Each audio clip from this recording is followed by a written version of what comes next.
89 WLS is breaking news, comprehensive coverage, and revealing insight. Chicago's talk leader, 89 WLS. Bring it on.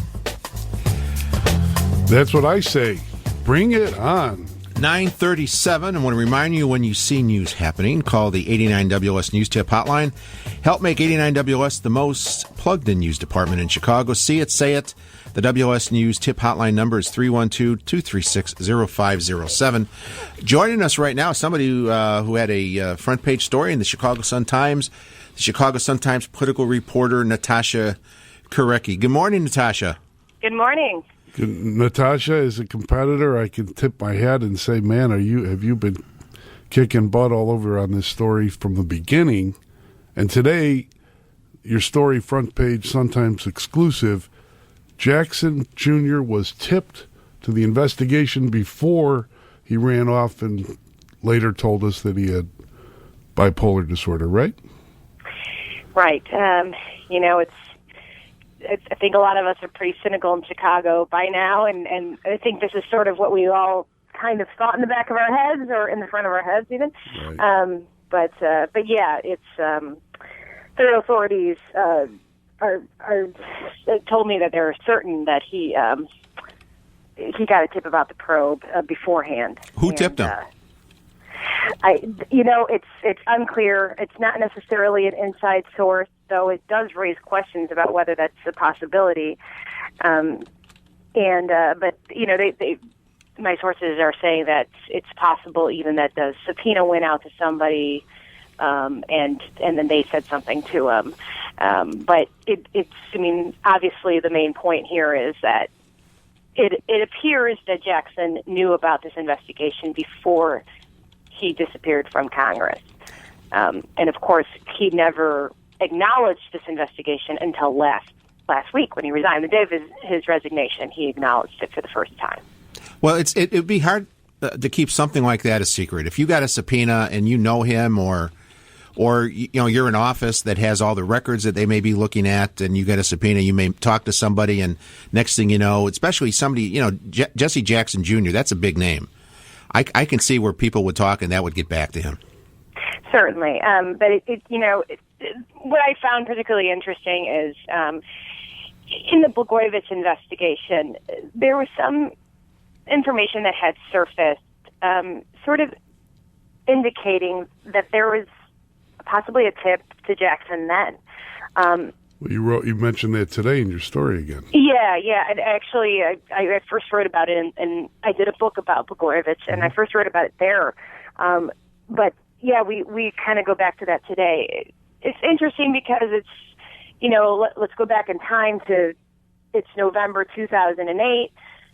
Yeah, people know that the feds had been looking at Blagojevich, but no one knew there was an investigation into the Senate seat. And certainly I would think that the feds wouldn't want Jackson to know about that, given that he was a possible target or subject of that investigation. However, there's two different witnesses in that investigation who told authorities that Jackson, Raghu Nayak says, Jackson called me in November and said they're investigating the Senate seat. Don't do anything. Be careful. So it just raises a lot of questions about, why did he know that then? How much did he know? Who told him? And was a portion of that investigation in jeopardy at some point? How much of the defense bar in this town is plugged into political people and trading information back and forth like this? What do you think, Natasha? I know it's terrible to put a friend and a colleague on the spot like that, but well, how much is the defense bar plugged into this? Yeah, I mean, it's sort of like I always wonder: are these lawyers who are trading this information with people? I've got a client, I'm protecting my client, but I tip you, your client. Heads up, that kind of thing. Is that where it comes from? I don't know about that. I mean, if you look back on the Blagojevich investigation, these were secret wiretaps. There weren't a lot of lawyers who were involved at that point. I mean, right. There was almost no lawyers involved at that point. I mean, the way they run these investigations is, they know that that's a possibility. Right. I mean, yeah, sure, defense lawyers leak, but they're very careful on who they tell. Is there, I think it raises questions on, is there a different kind of leak going on here? Well, I'm going to make not an allegation, but a reference to the mob, how the mob, puts people in from early on. They get into the police departments and different agencies and of government. I mean, is it possible that there are people deep inside the federal government that have ties to the Jackson family and are loyal to them? And when something like this crosses their desk, their first loyalty is not to the government and their agency, but to the Jackson family, and tip them that way? Well, sure. I mean, I guess there's always a possibility, right? I mean, they have, the Jackson family has, a long history here. They have in Washington. And helped a lot of people over the years. Helped a lot of people over the years. I don't know. I can't see that. I just don't see it. But you know what? Who knows, right? It's possible, maybe. I don't know. You're right. I mean, it's, more in the 2008 situation, there was a lot of speculation at the time that, like, they know that there's going to be at the time there was going to be a transition in the Justice Department with someone trying to, sort of ingratiate themselves with the new people who are coming in. But that's all pure speculation. And Natasha, do you think? But it's ripe for more questions, for sure. Natasha, do you think that this whole bipolar thing is made up, or part of a I mean, as a defense to protect him? I didn't know what I was doing on that $40,000 watch. You're Judge Zagel. That kind of thing.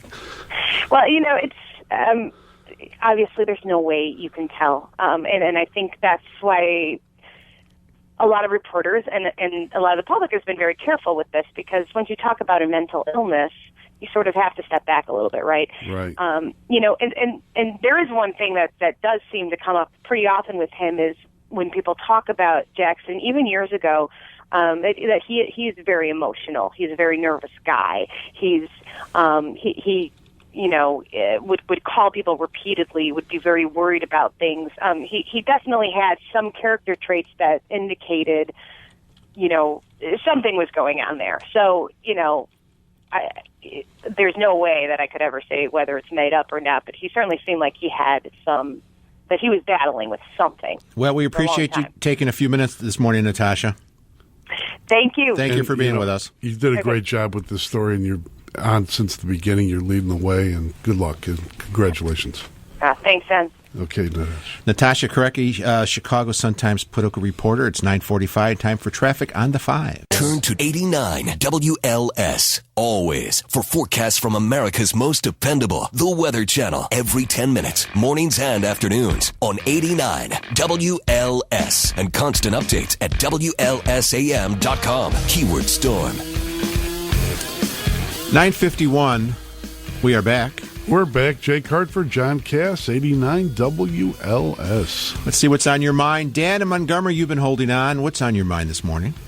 I was just curious, maybe somebody out there knows the answer to, if Mel Reynolds is a convicted child sex offender, then why isn't he on the U.S. Department of Justice website and as an offender? And although he was pardoned by Clinton for his bank fraud, there was nothing about the first charge of anything relating to the sexual charges. That's a very good question, Dan. Well, he was convicted on two things. He did prison time on a federal fraud charge. And he was also convicted, and he was also convicted locally of a improper sexual relationship with a 16-year-old girl. And that was a state charge. Right. The police asked him to move from his house at the time because he was too close to an elementary school. But like I said, I just looked on the database, and he does not pop up, and I'm just curious as to why. Here's what I know about the sex offender list in Illinois. I want to say they had a limit of 10 years, or was it 15 years, depending on what your offense was, how serious it was. And I know there was a move to change it a couple years ago. And then the feds came in with a different mandate. And the long and short of it is, he should have been on there originally, and whether he should still be on there or not, that I don't know. But it is a good question. I was curious. And you know what'll tell us a lot about the media when in this town, when he does his dog and pony show at the whatever plaid skirt restaurant he's going to have the news conference at, will they ask him and go after him and hound him and say what's going on about this, that, and the other thing? Because thank you, Dan.